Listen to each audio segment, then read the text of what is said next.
Hi, in this video we're going to show you a quick way to hide or show your system tray icons down here in Windows.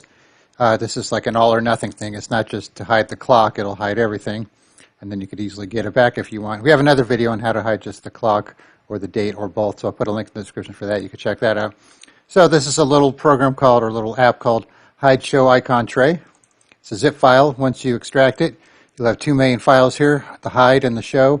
So the first time you double click one of these, you'll get a warning from Windows saying, are you sure you want to run them? Then you just say run anyways, and then it'll leave you alone after that. So what you do is you just click this one here or double click it and it's gone. That one, bring it back, simple as that.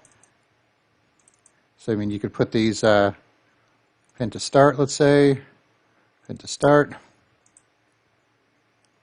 and then of course you'd have to rearrange them here.